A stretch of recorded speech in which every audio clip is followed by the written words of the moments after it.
এটা কোনো motivational video না, এটা একটা ডিভাইন মেসেজ আপনার আত্মার জন্য।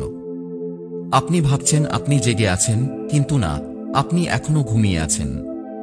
কারণ আপনার চেতনা এখনো বন্দী মায়ের খাঁচায়। এই পৃথিবী, এই শরীর, এই মস্তিষ্ক সবই একটা সিমুলেশন, যার বাইরে আছে এক অদৃশ্য সত্য, এক অসীম শক্তি যা আপনি ভুলে গেছেন, কিন্তু সেটা এখন জেগে উঠতে চলেছে। আজ আমরা এমন এক শক্তিকে জাগ্রত করতে চলেছি, যার সামনে মৃত্যুও হার মানে, ভয় গলে পড়ে, ভাগ্য পাল্টে যায়। এই শক্তির নাম আধ্যাত্মিক চেতনা। এটাই আসল পাওয়ার অফ কনসাসনেস। এটাই সেই ব্রহ্মতত্ত্ব যা জানলে মানুষ ঈশ্বর হয়ে ওঠে।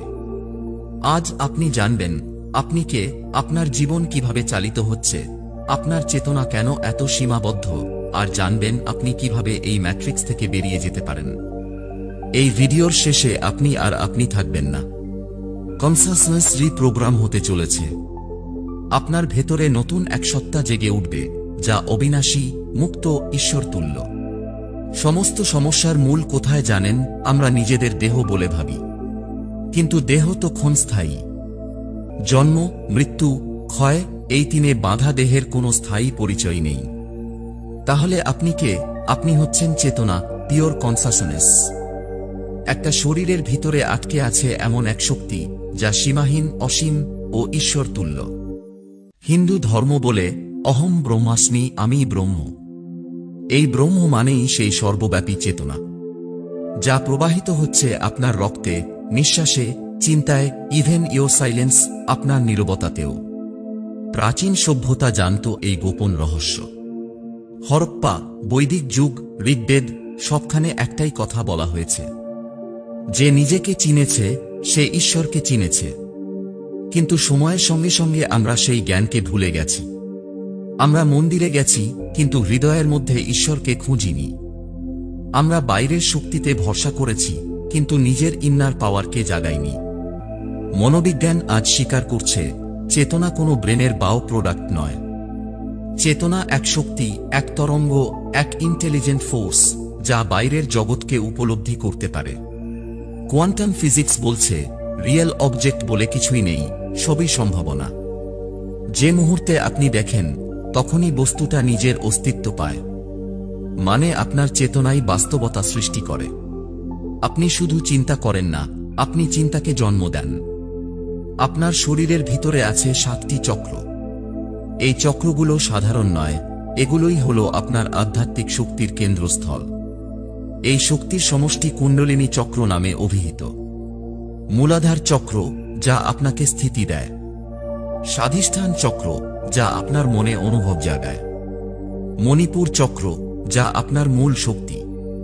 অনাহত চক্র, যা আপনার শরীরে ভালোবাসা ও করুণা সঞ্চালন ঘটায়। বিশুদ্ধ চক্র, যা সত্য প্রকাশ করে। আজ্ঞা চক্র, যা অন্তর্জ্ঞান প্রদান করে, এবং সহস্রার চক্র, যা আপনাকে ব্রহ্মের সঙ্গে যুক্ত করে। কিন্তু কুণ্ডলিনী শক্তি ঘুমিয়ে থাকে। আর এই ঘুমন্ত শক্তিকে জাগাতে পারলে আপনি মানুষ নন, আপনি এক জীবন্ত বিস্ফোরণ হয়ে উঠবেন। ঈশ্বর কোনো মূর্তি, নাম, ধর্ম এগুলো কিছুই নয়। ঈশ্বর হল চেতনা, যা সবকিছুর মধ্যেই আছে। আপনি যখন ঘৃণা ত্যাগ করেন, ঈশ্বরের কাছাকাছি যান। আপনি যখন ভয় কাটিয়ে ওঠেন, ঈশ্বরের স্পর্শ পান। আপনি যখন নিজেকে ভুলে যান, ঈশ্বর আপনার মধ্যেই জেগে ওঠেন। চিন্ময়ং আত্মা শুদ্ধম, অর্থাৎ আত্মা চেতন, আত্মা বিশুদ্ধ। এই আত্মাই ঈশ্বর। আত্মজ্ঞান মানে নিজেকে চেনা। ব্রহ্মজ্ঞান মানে সর্বের মধ্যে সেই এক সত্যকে চেনা। এই দুই জ্ঞান একসাথে হলে আপনি আর আপনি থাকেন না, থাকে শুধু চেতনা। আপনার পরিচয় তখন আর নাম, ধর্ম, জাতি নয়। তখন আপনি হয়ে যান সত্য, চিত্ত, আনন্দ। এই অবস্থায় মোক্ষ, যেখানে মৃত্যু নেই, ভয় নেই, দ্বন্দ্ব নেই। এটাই পরম মুক্তি। বেদ কি শুধু কিছু প্রাচীন মন্ত্র না, বেদ হল চেতনার মানচিত্র। ঋগ্বেদ, যজুর্বেদ, সামবেদ, অথর্ববেদ এগুলো কোনো ধর্মীয় অনুশাসন নয়, বরং মানব চেতনার উত্তরণের সরলতম বিজ্ঞান। ঋগ্বেদ বলে, ঋতম সত্যম পরম ব্রহ্ম, অর্থাৎ ব্রহ্ম হচ্ছে চরম সত্য, একমাত্র চেতন সত্তা, যা সবকিছুর আদি কারণ। এই ব্রহ্ম কোনো দাড়ি গোঁফওয়ালা দেবতা নয়। এই ব্রহ্ম হল সেই অদৃশ্য অস্তিত্ব যা নিরবধি, নিরাকার, নিরঞ্জন, যে সব কিছুর মধ্যে প্রবাহিত কিন্তু কিছুতেই সীমাবদ্ধ নয়। বেদ আমাদের শেখায় আপনার ভিতরেই সেই চেতন সত্তা ঘুমিয়ে আছে, এবং আপনি যদি এই ব্রহ্মসত্তাকে জাগিয়ে তুলতে পারেন, তাহলে এই দেহ, এই জন্ম, এমনকি এই মৃত্যু সবই অর্থহীন হয়ে যায়। সাইকোলজি এতদিন ভেবেছিল আমাদের কর্ম, অভ্যাস, আচরণ সবকিছুই নির্ধারণ করে আমাদের মস্তিষ্ক।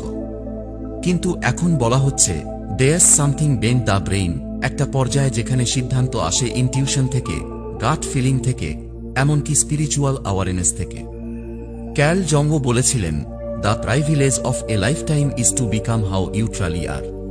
এবং সেই সত্যিকারের আমিকে খুঁজে পাওয়া যায় মনন, ধ্যান এবং আত্মজিজ্ঞাসার মধ্য দিয়ে। জ্ঞান মনকে উন্নত করে, কিন্তু আধ্যাত্মিকতা মনকে ছাড়িয়ে যায়।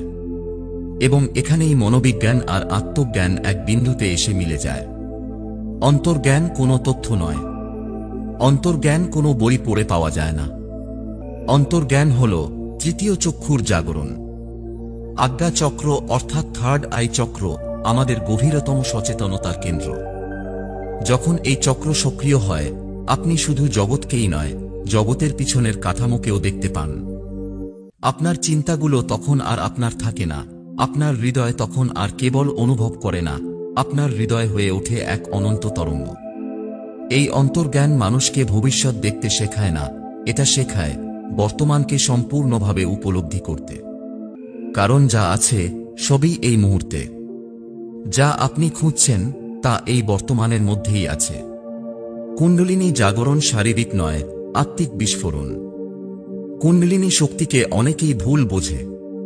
অনেকে ভাবে এটা শরীরকে গরম করে তোলে, কম্পন সৃষ্টি হয়, আলো দেখা যায়, এই সব কিছুই তার চিহ্ন। কিন্তু না, এইসব বাইরের প্রতিক্রিয়া মাত্র। কুণ্ডলিনী জাগরণ মানে হল নিজেকে সম্পূর্ণভাবে জানতে পারা। যখন কুণ্ডলিনী জাগে, আপনি আর আপনি থাকেন না। আপনার ভিতরে যে ঈশ্বর ছিল তিনি নিজেই নিজেকে চেনে। এই অবস্থায় আপনার সমস্ত ভয় ভেঙে যায়, আপনার সমস্ত চাওয়া নিঃশেষ হয়ে যায়। আপনি তখন সমগ্র মহাবিশ্বকে নিজের অংশ হিসেবে অনুভব করতে শুরু করেন, এবং এই জাগরণই আপনাকে রূপান্তরিত করে একজন সাধারণ মানুষ থেকে এক মহাজীবন ও চেতনাতে। ঈশ্বরের দর্শন একটি অনুভব, কোনো যুক্তি নয়। হ্যাঁ, ঈশ্বরের অস্তিত্বকে যুক্তি দিয়ে ধরা যায় না, তাকে প্রমাণ করা যায় না, ডিসপ্রুভও করা যায় না। কারণ ঈশ্বর অবজেক্ট নন, তিনি এক্সপেরিয়েন্স। বেদ বলে, যত্র নান্যৎ পশ্যতি নান্যৎ শৃণোতি স্ভাই ব্রহ্ম। যেখানে দ্বিতীয় কিছু নেই, সেই একমাত্র সত্তাই ব্রহ্ম। আপনার ইগো যখন মরে যায়, তখনই ঈশ্বর জেগে ওঠেন। আপনার অহংকার যখন চূর্ণ হয়, তখনই আপনি ঈশ্বরকে ছুঁতে পারেন। ঈশ্বর বিশ্বাস নয়, অভিজ্ঞতা।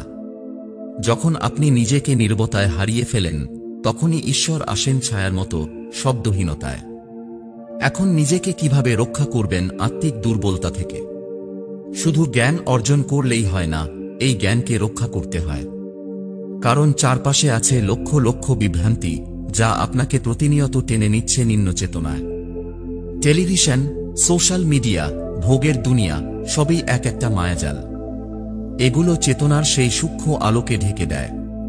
তাই দরকার আত্মরক্ষা। এই আত্মরক্ষা মানে কাউকে আঘাত করা নয়, এই আত্মরক্ষা মানে নিজেকে দুর্বলতা, হিংসা, ভয়, কাম, লোভ, অহংকার এই 6 শত্রুর হাত থেকে রক্ষা করা। ভাবছেন কিভাবে করবেন? উত্তর একটাই, ধ্যান, প্রার্থনা এবং ব্রত। এগুলো নিছক ধর্মীয় আচার নয়, বরং চেতনা সংরক্ষণের প্রযুক্তি। ধ্যান মানে অন্তর্মুখী হওয়া, প্রার্থনা মানে নিজের সীমাবদ্ধতাকে স্বীকার করে ঊর্ধ্ব জ্ঞানকে আহ্বান করা, আর ব্রত মানে নিজেকে দেওয়া এক পবিত্র প্রতিজ্ঞা, আমি আলোর পথেই হাঁটব। বহু ধর্মে মোক্ষ শব্দের মানে বোঝানো হয় মৃত্যু পরবর্তী মুক্তি। কিন্তু হিন্দু দর্শন বলে মোক্ষ হল জীবন মুক্তি। অর্থাৎ জীবিত অবস্থায় আপনার সমস্ত বন্ধন, ভয় ও মায়া থেকে মুক্ত হওয়া। যখন আপনি কিছুই চান না, কিছুতে বাধা পড়েন না, কিছুতে ভয় পান না, তখন আপনি এই দেহে থেকেও দেহের বাইরে বিচরণ করেন। তখন আপনি সবকিছু দেখতে থাকেন, কিন্তু কিছুতেই আটকে থাকেন না। এটাই মোক্ষ। মৃত্যুম জয়তি যজ্ঞ জ্ঞাতা, যে নিজেকে চেনে সে মৃত্যুকে জয় করে। আপনি তখন সময়ের হাত থেকে পালিয়ে যান না, আপনি সময়কে নিজের হাতে ধারণ করেন। অনেকেই ভাবে আধুনিক বিজ্ঞান আর প্রাচীন আধ্যাত্মিকতা একে অপরের বিপরীত, কিন্তু সত্যটা হল আধুনিক বিজ্ঞান যা গবেষণা করে প্রাচীন আধ্যাত্মিকতা তা উপলব্ধি করেছিল হাজার হাজার বছর আগে। নিউরোসায়েন্স বলছে আপনার ব্রেন প্লাস্টিক, মানে আপনি নিজেকে প্রতিদিন নতুন করে গঠন করতে পারেন। বেদ বলে যেমন চিন্তা তেমন ভবিষ্যৎ। কোয়ান্টাম ফিজিক্স বলছে সবকিছুই একটাই এনার্জি ফিল্ড। উপনিষদ বলে সবকিছু ব্রহ্ম। এটা যুদ্ধ নয়, এটা হলো ঐক্য। Science validates what spirituality realized long ago. একটা সময় আসে যখন আপনি সব প্রশ্নের উত্তর পেয়ে যান, কিন্তু অদ্ভুতভাবে তখন আর কোনো প্রশ্নই থাকে না, না ঈশ্বরকে নিয়ে, না জীবন মৃত্যুকে নিয়ে, এমনকি নিজের পরিচয়কে নিয়েও। তখন আপনি শুধু আছেন। তখন আমি বলে কিছু থাকে না, শুধু থাকে নীরব উপলব্ধি। এই অবস্থাকে বৌদ্ধ দর্শনে বলে নির্বাণ, উপনিষদ বলে তুরীয়, আধুনিক ভাষায় বলা যায় সুপার কনসাসনেস। আপনার চিন্তা তখন জগৎ তৈরি করে না, আপনার চেতনা তখন জগতের বাইরে বাস করে। এই অবস্থা, এই শক্তি আপনার মধ্যেই আছে। শুধু দরকার তাকে খুঁজে পাওয়ার, জাগিয়ে তোলার, অনুভব করার। চেতনা জাগরণ মানে শুধু নিজের মধ্যে আলো জ্বালানো নয়। যখন একজন মানুষ নিজের চেতনাকে জাগিয়ে তোলে, তার চারপাশে থাকা মানুষেরাও সেই আলোতে আলোকিত হতে থাকে। এটাই স্পিরিচুয়াল চেন রিঅ্যাকশন। একজন জাগ্রত ব্যক্তি নিজের পরিবারকে বদলে দিতে পারে। একটা পরিবার একটা সমাজকে বদলে দিতে পারে। একটা সমাজ একটা জাতিকে, আর একটা জাতি পুরো পৃথিবীকেই আলোকিত করতে পারে। এই পৃথিবী অন্ধকারে নয়, অচেতনতায় ডুবে আছে। আর সেই অচেতনার জবাব একটাই, জাগরণ। আপনার জাগরণ মানে হাজার মানুষের জন্য দিশা তৈরি। কারণ আপনি যদি নিজেকে বদলাতে পারেন, তবে আপনি বিশ্বকে বদলাতে পারেন। একটা মোমবাতিও অন্ধকারের বিরুদ্ধে যথেষ্ট। বেদ বলে মনেব মনুষ্যানাং কারণং বন্ধমোক্ষযোগ, অর্থাৎ মনই হল মানুষের বন্ধন বা মুক্তির মূল কারণ। আপনি যদি নিজেকে দুর্বল ভাবেন, আপনি দুর্বল হয়ে যাবেন। আপনি যদি ভাবেন আপনি সীমাবদ্ধ, আপনার চেতনা সংকুচিত হবে।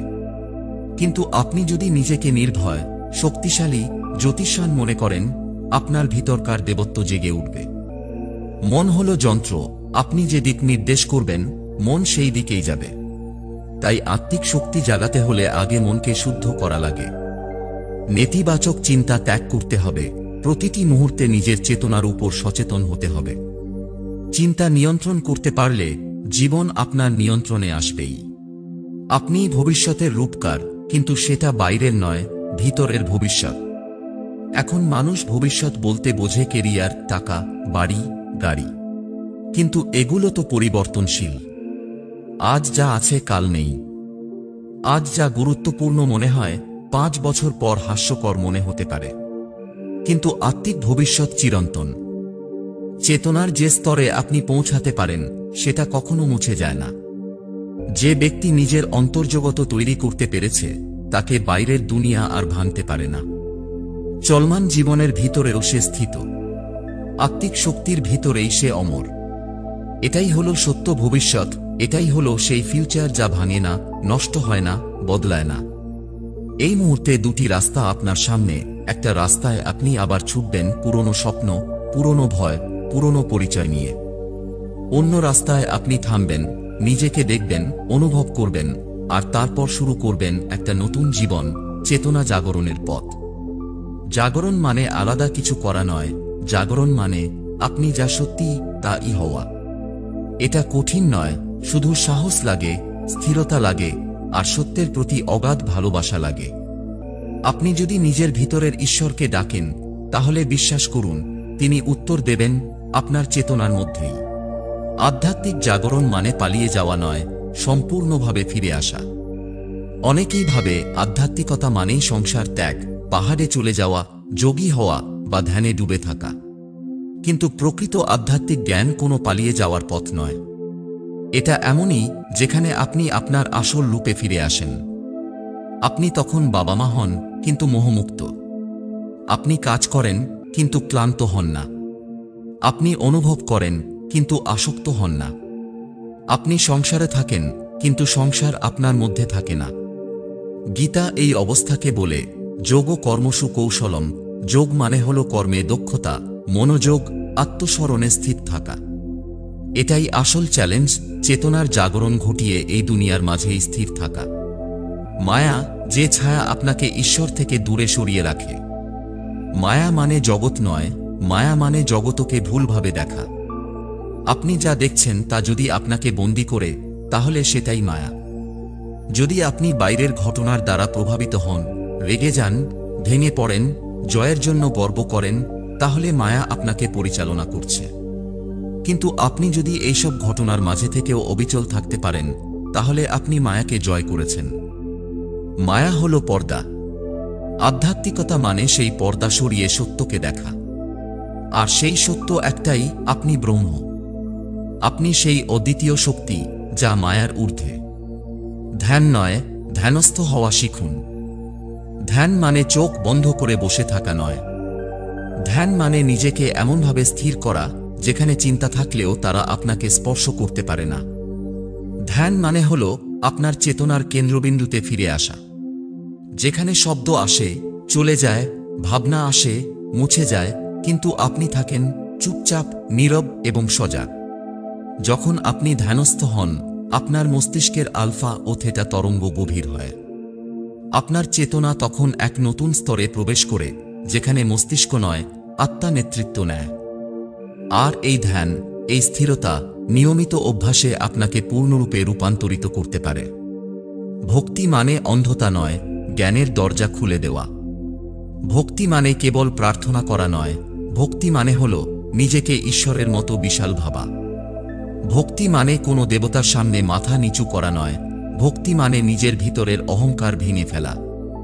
যদি ভক্তি আপনাকে ভয় দেখায়, তাহলে সেটা সত্য ভক্তি নয়।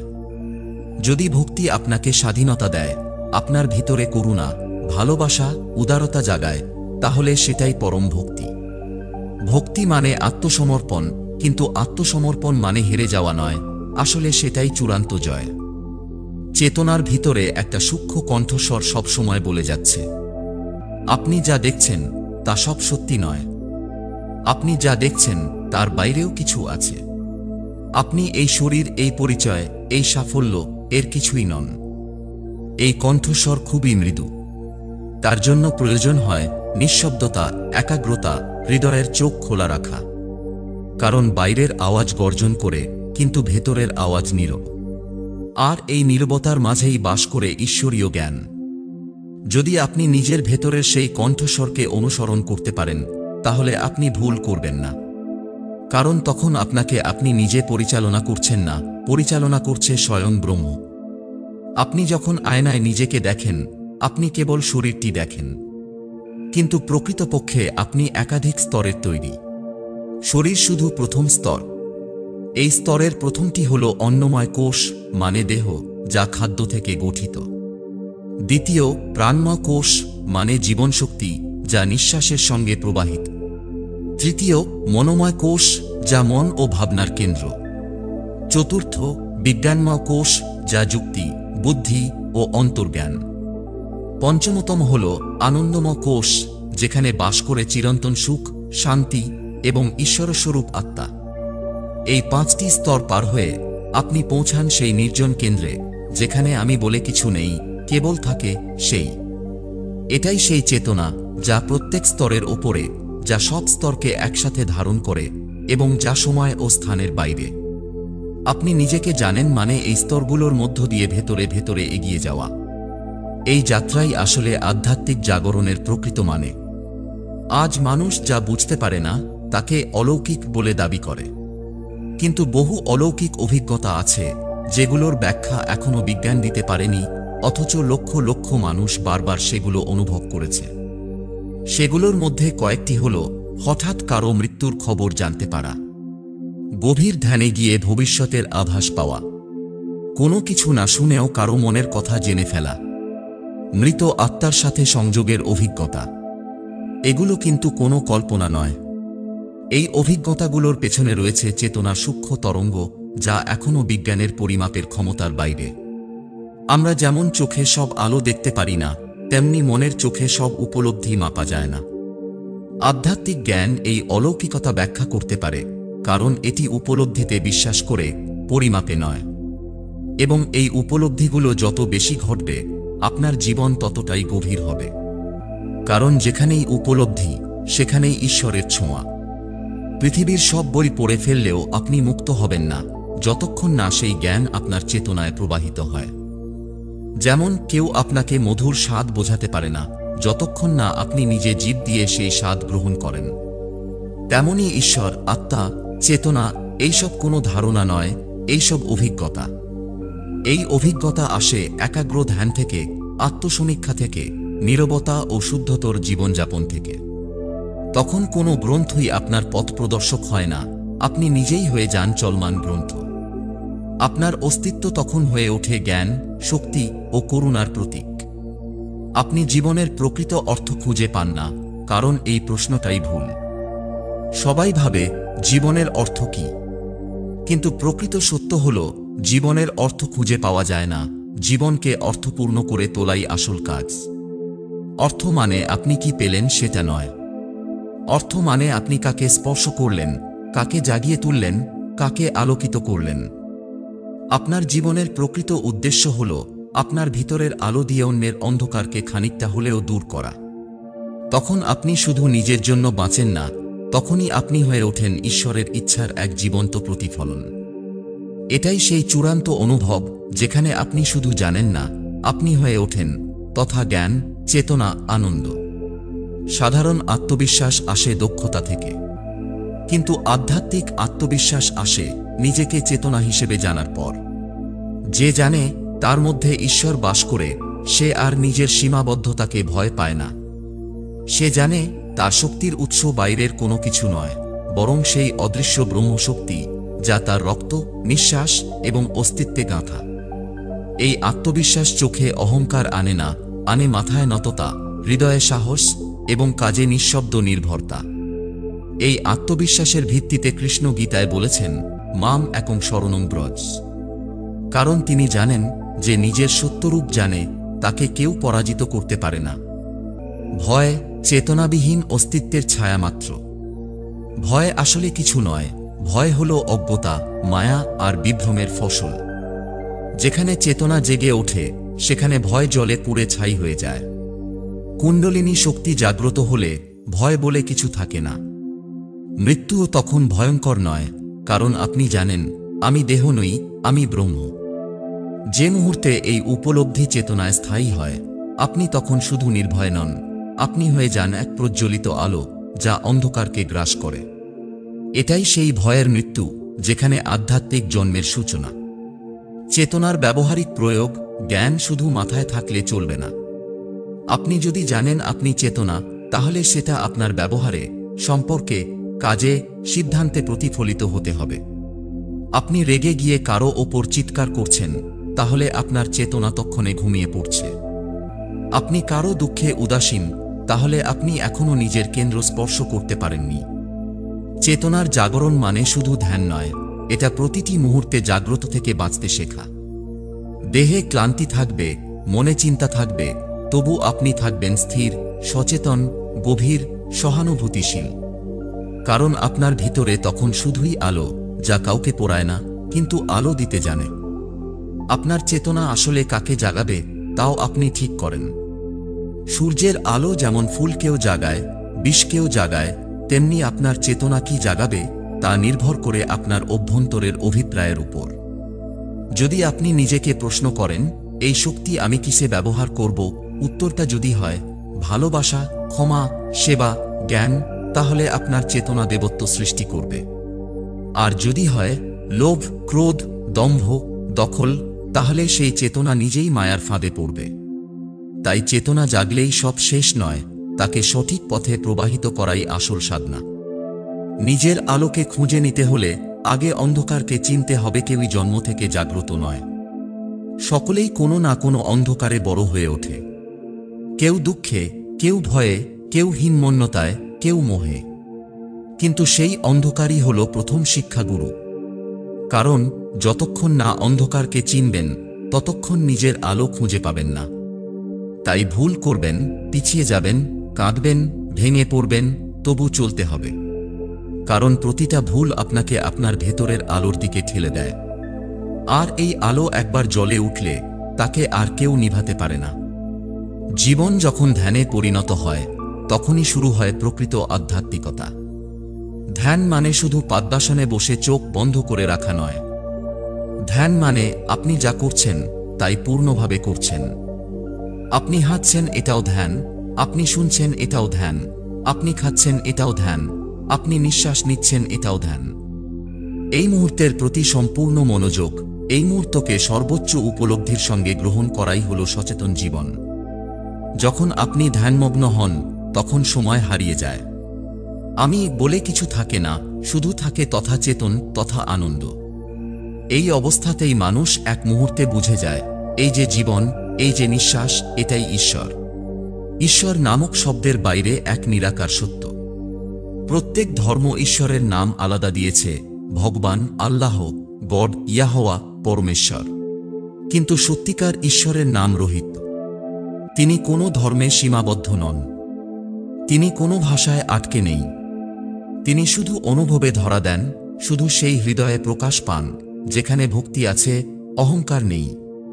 প্রচণ্ড আওয়াজে কোনো সূক্ষ্ম শব্দ শোনা যায় না। তেমনি মনের কোলাহলে আত্মার আওয়াজ হারিয়ে যায়। আপনার চেতনা জাগতে শুরু করে যখন আপনি নীরবতা বেছে নেন। এই নীরবতা বাহ্যিক নয়, অন্তর্মুখী। এখানে শব্দ নেই, তবু আছে কথা। এখানে ভাষা নেই, তবু আছে বোঝাপড়া। এখানে কোনো যুক্তি নেই, তবু আছে পরম উপলব্ধি। নিঃশব্দতার মাঝেই আসে আত্মার সাথে সাক্ষাৎ। এই নীরবতাই সেই জায়গা যেখানে আপনি আর আপনি নন, বরং আপনি তাই যা সবকিছুর উৎস। কর্ম যখন সাধনা হয়ে ওঠে তখন জীবন নিজেই প্রার্থনা হয়। গীতা বলে, যোগ কর্মসু কৌশলম, কুশলতার সঙ্গে কাজ করাই যোগ। আধ্যাত্মিকতা মানে অলস জীবন নয়। আধ্যাত্মিকতা মানে প্রতিটি কাজকে পূজার মতো পবিত্র মনে করা। যখন আপনি রাগ করেন না, লোভে হার মানেন না, অহংকারে কারো ওপর চড়াও হন না, তখন আপনার প্রতিটি পদক্ষেপ হয়ে ওঠে সাধনা। আপনি যদি এক গ্লাস জলও কাউকে দেন করুণা ও শ্রদ্ধার সঙ্গে, তবুও সেই কাজ ঈশ্বরের সেবার সমান হয়ে ওঠে। এই অবস্থায় জীবন আর দুঃখ নয়, জীবন হয়ে ওঠে এক নীরব মন্দির, আর আপনি সেই মন্দিরের আলো। আত্মা কখনো জাগে না, কারণ আত্মা সর্বদা জাগ্রত, জাগেন আপনি। সবথেকে বড় ভুল ধারণা হল আমার আত্মা জেগে উঠুক। আসলে আত্মা কখনো ঘুমায় না। আত্মা চিরকাল জেগে আছে, আলোকিত, চেতন। ঘুমিয়ে আছেন আপনি, আপনার মন, আপনার বুদ্ধি, আপনার চিন্তা। চেতনার জাগরণ মানে আত্মার আলোয় চোখ খোলা।